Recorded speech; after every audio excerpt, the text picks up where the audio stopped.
Yeah, thanks to everybody from the National Council on Electricity Policy for inviting me today. I'm going to be speaking in a little bit more detail about some of the costs and benefits, or at least the information out there about costs and benefits to justify future utility investments in resilience.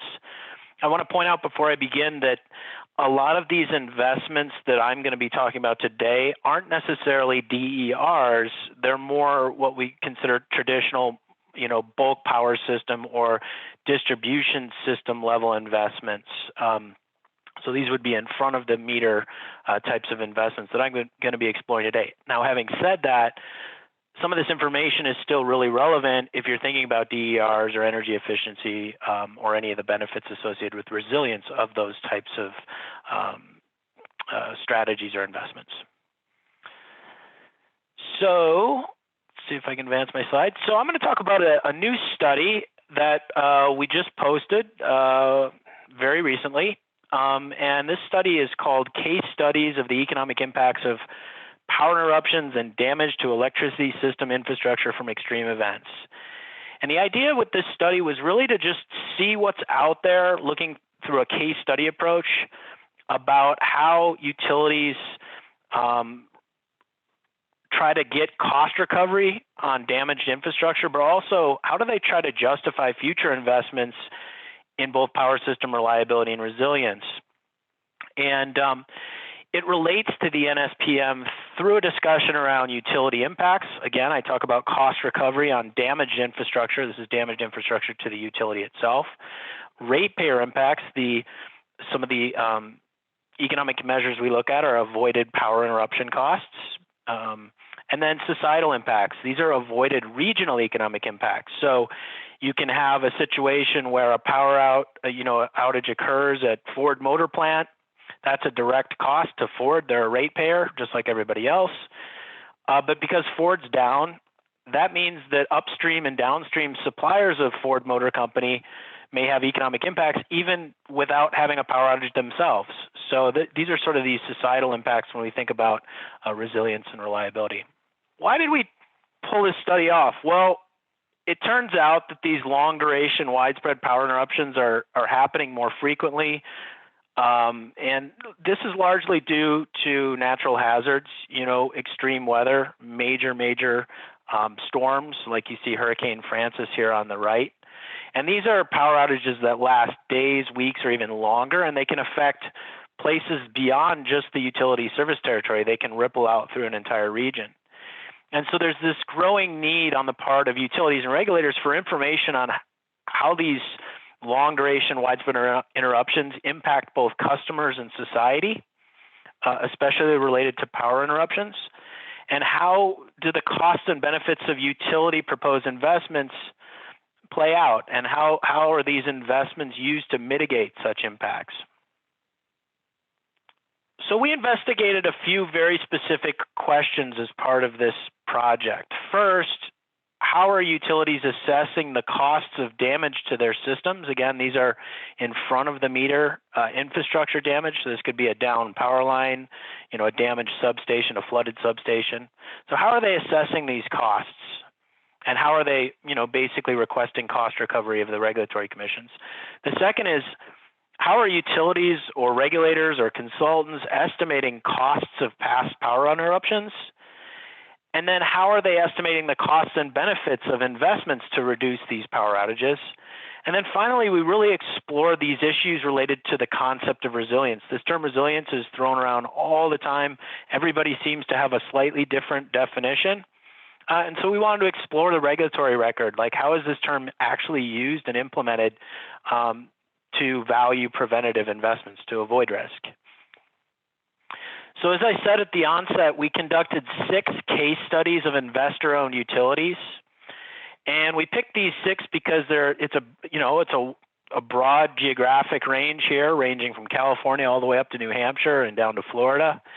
And we also know that all of these locations have very different extreme weather or natural hazard risks. And so we focused out on the West in California on wildfires, Texas on hurricanes, Florida on hurricanes.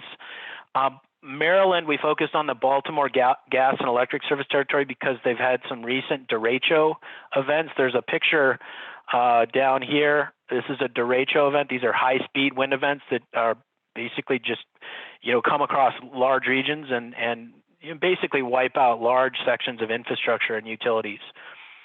In New York, we looked at Hurricane Sandy, obviously a major natural disaster. And then up in New Hampshire, we looked at sort of the rate cases, the regulatory proceedings around these ongoing winter and ice storms that they seem to be having quite frequently. And so here's the list of the different events that we studied in the regulatory record. And as I mentioned, the primary source of information was PUC filings and regulatory documents that we can access publicly through the PUC archives. And then we look through secondary sources, and this could include reports by other agencies, academic literature, or even consultants like Synapse and others that have started to study some of these issues. We dig in and identify what's out there in terms of information about valuing costs and benefits and cost recovery. So we use I guess is like the consumer reports type approach here in describing what information is out there. So you're going to see a couple of tables here in the next couple of slides. And if you see an empty circle, that means there's no or little public information on that specific category of cost or benefit. If it's half full, that means there's a moderate amount of publicly available information out there about, costs and benefits, how these costs and benefits were estimated. And then if you see a full circle in our, subjective judgment, that meant there was extensive publicly available information. And so we break this down into sort of two categories. Cost recovery, this is that utility impacts. Was there information about costs to transmission, distribution, and generation, as well as increased customer service costs because of a past event? These are costs the utility is seeking recovery on from regulators. The second major category is information, and in particular, economics information related to mitigating future impacts. So if I'm a utility and I'm planning to move a substation or invest in some sort of DER system, or a new transmission line that's potentially undergrounded, what types of information about avoided economic impacts are out there, whether it's avoided customer power outage costs or avoided regional economic impacts? Furthermore, we indicate whether a cost effectiveness or cost benefit analysis was conducted to justify those, frankly, quite expensive investments. And I'll talk a little bit more about this in the slides that follow. So here's our first slide. We've got our 6 utilities or 6 service territories in rows. We've got the event in the second column. And then we've got these categories where the utility is seeking cost recovery. And it turns out Florida Power and Light, in every category we study here, they have detailed information on the costs of their transmission, distribution, generation system, including a bunch of other costs and increased customer service costs. This is information they're detailing in regulatory filings and seeking cost recovery on. So wealth of information in FPL. And then you go down to San Diego Gas and Electric, where they're really looking at Southern California wildfires, and there's not a lot of information about specific damages to their power system. And when I say specific information, specific economics information related to costs associated with damage to their power system. San Diego is a unique case because the 2007 Southern California wildfires were partially blamed or potentially fully blamed on the utility infrastructure actually igniting those fires. So that's sort of a unique situation. But you see, in general, we can say that utilities are very comfortable and consistent in how they request cost recovery on information related damage to their actual infrastructure from a natural hazard or extreme weather event. This is, in my opinion, the more interesting table. And this is more relevant to the NSPM discussion that's going to follow today. We've got a number of different organizations. If you see down below, there are a couple of additional rows. The City of New York we included, and there was a grid resiliency task force created in Maryland. And so in response to that June 2012 derecho event. And so what I want to point out here is the empty circles that are scattered throughout. And this basically means there's little or no information in the public record about avoided economic impacts or avoided customer interruption costs or avoided societal impacts from investments, future investments, to try to offset future risk. So if you're Florida Power and Light and you're trying to justify preparing for hurricanes, there's very little information out there that details, what we would consider rigorous detail about the economic impacts of avoiding power interruptions because of proposed investments. That's not to say that Florida Power and Light or others aren't thinking about this issue or proposing new investments, but there's not a lot of detailed economics information in order to judge whether the methods are sound and so forth. The furthest two columns to the right, cost effectiveness analysis and cost benefit analysis, this is where we detail whether a cost effectiveness analysis or a cost benefit analysis was conducted. And the difference between these two terms, you can see down in the lower right. In traditional sort of natural resource economics, cost effectiveness is a cost of something, like the cost of a substation, divided by some qualitative benefit, maybe lives saved or less, restoration divided by restoration time. On the far right, we have the cost benefit analysis, which is what we're discussing here today in the workshop, and the NSPM really details. It's dollars over dollars. The cost of a substation divided by the avoided economic impact in dollars because that substation was upgraded or moved or overhauled. And so you'll see when utilities are trying to justify future investments, they're almost always conducting what we would consider a cost effectiveness analysis, but maybe half the time a formal cost benefit analysis is ever undertaken. So here's some summaries of key findings from this study.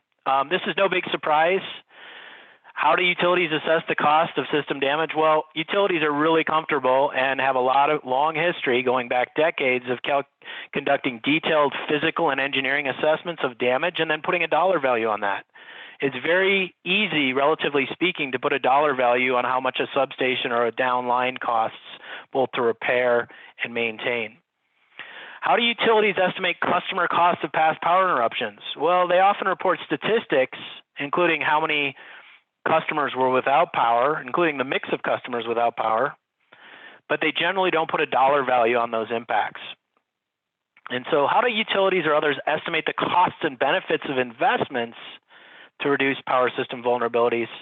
Like I said earlier, the costs of preventative investments like a new substation or a DER are quite well understood and easy to put a dollar value on, but the benefits of these things are very difficult and very uncertain.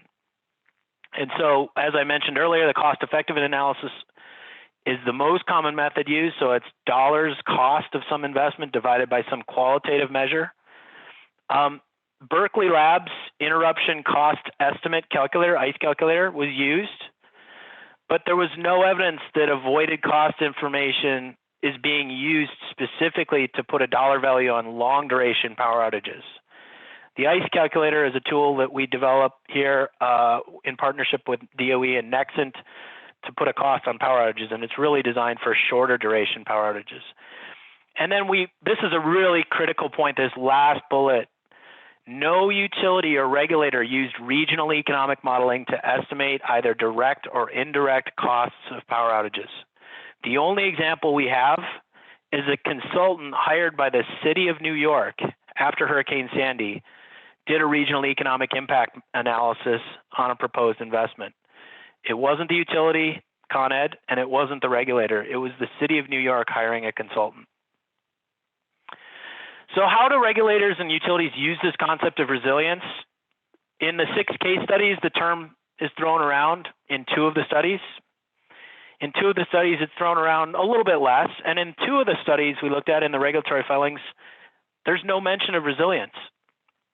And the resilience investments that we did find are typically related to traditional storm hardening, like undergrounding power lines, not on DERs, not on some of these other, strategies and investments that clearly have resilience and reliability benefits, like EE, energy efficiency. And one of the big things is the challenge is not what resilience metrics to use, but how you put a value on those metrics. So if a resilience metric is reducing restoration times, that's a metric. Putting a dollar value on what it means to reduce restoration times for customers is the real challenge that we found in these 6 case studies. One of the real critical points is that, and this is, I'm speaking to the choir here, or preaching to the choir, you know, laws, regulations, and practices can significantly influence utilities' preparation for and response to these long duration power outages. What we found is that if you're trying to develop new tools to put a value on power outages or the value of improving resilience, it's a multi-stakeholder process. It's not just the utility doing this. It's a group of individuals doing this across a number of different organizations. And that's when you get, you know, this information being used to actually justify future investments in resilience. So I'm going to speed up here a little bit. Key recommendations, we think it's just really important to continue collecting information on past extreme events. We also think it's absolutely critical, and we're spending a lot of time looking at new methods and techniques to put an economic value on long duration power outages. And then this third one's really important for this group. It's determining the factors that influence utility or regulatory willingness to incorporate information about long duration widespread power interruptions. And when I say information, I mean economics information. If you're looking for a classic sort of academic-like example of a societal cost-benefit analysis, I'm going to do a shameless plug for a paper I wrote a couple of years ago. It's titled "A Method to Estimate the Costs and Benefits of Undergrounding Electricity Transmission and Distribution Lines."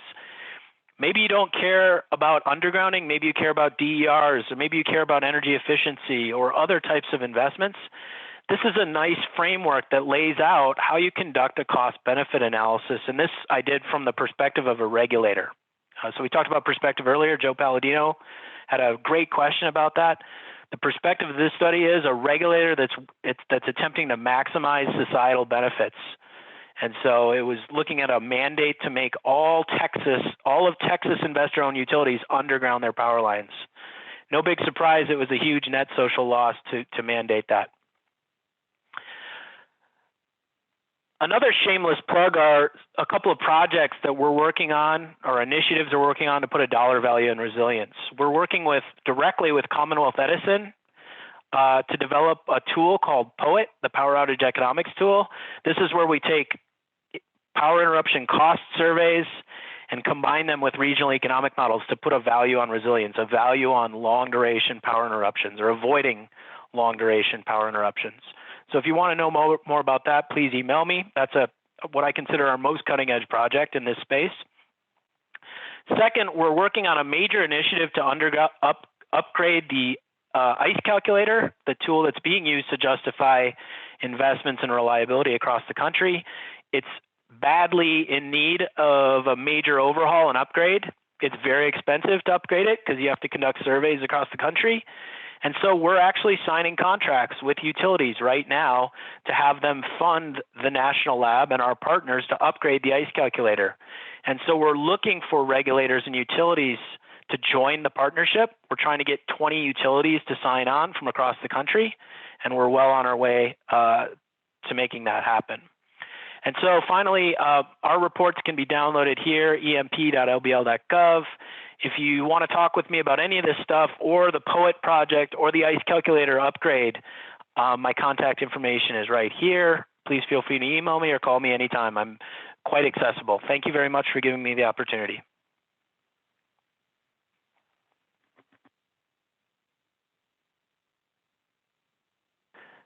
Any questions? Thanks, Pete. Sorry, I was on mute. I'm just pulling the link to your paper, the method to estimate the costs and benefits of undergrounding. I think I just sent that in the chat. That came up as a question. And there was, happenstance, a question about if there's research about undergrounding distribution lines and its economic impact. Is there anything else you'd like to add about that as in response to the question? And then if anyone else has any questions, please send into the chat or join us by video and unmute yourself. So Pete, anything else you'd like to add? Yeah, on the undergrounding, I spent I ended up writing part of my dissertation on the costs and benefits of undergrounding power lines. And as far as I can tell, that's the only published study on the costs and benefits of undergrounding in the peer-reviewed literature. There are a number of consultant reports that look at the costs and benefits of undergrounding. One thing I did want to point out is I really conducted an edge case. Like the Texas PUC basically mandates utilities to underground everything. And I wanted to see, like, what are the economics of that? And I found that it was a big net social loss. But then I pointed out in that paper the conditions where it might make sense to underground. And so I solved the model to show what places might it make sense? Where would the benefits of undergrounding exceed the costs? And so I discussed those criteria. And so I'm not saying that undergrounding doesn't make sense. I'm saying that there are places where it does make a lot of sense, and I lay those out in that paper. Thanks for the follow-up. I do see one other question in the chat, but we've had a few people join us by video. Anybody on video? If not, we can go to the question in the chat. Joe, do you want to verbalize your question, or I can read it out? Sure. And Pete, I think you actually answered the question or the comment, but it gets to this point about governments doing cost-benefit analysis. And that's really stemming from the thinking that when it comes to resilience, there are so many threats that need to be addressed that to be able to make resilience investments is such a broad area. It's going to cost a lot, and ultimately taxpayers or ratepayers will end up paying for the improved infrastructure upgrades. So I'm thinking that it would be useful for governments to really do some scenario and cost benefit analysis to better target and prioritize their objectives that then they would provide to utilities for then utilities to be able to do the engineering estimates. But I can really see a value for doing that really upfront analysis to guide planning objectives. I couldn't agree more with that statement. I want to make a comment, and I'm going to speak some economic speak, so I apologize, but this is really important. Having resilient energy and power systems, that's what we call a positive externality, meaning that there are third parties beyond ratepayers and regulators that get benefits.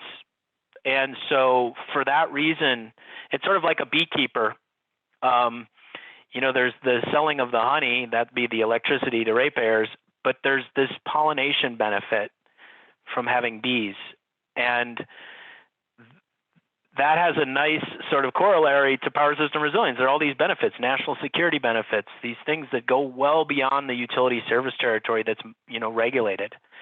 And in those cases, when you have positive externalities, the government should incentivize resilience. And because of that, that means that, in my opinion, power system resilience should be funded by both ratepayers and taxpayers.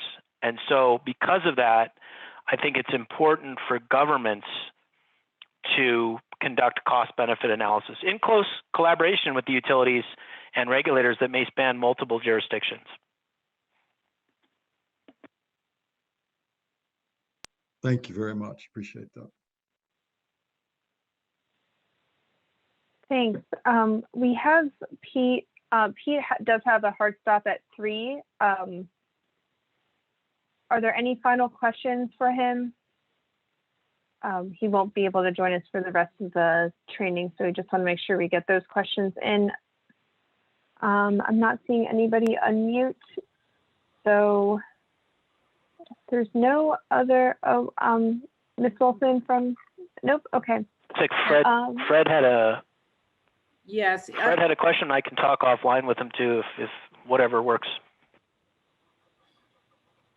Well, the only thing I wanted to add was I was actually part of the agency that conducted the derecho study in Maryland.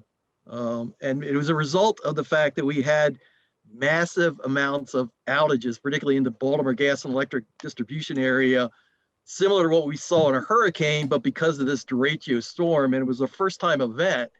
And so a lot of the reasons why that study was somewhat limited was it was really focused by the governor's office on trying to address the problems of these large outages that lasted for a fairly long time period.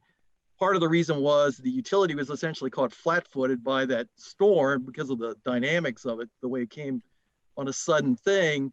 And the one recommendation that really came out of that actually lived on, somewhat to our regret, was a recommendation to create a surcharge mechanism for resiliency and reliability investments, which then the utilities, Baltimore Gas and Electric in particular, used as a lever to try and convince the Public Service Commission to give them the authority to do this surcharge, which they got.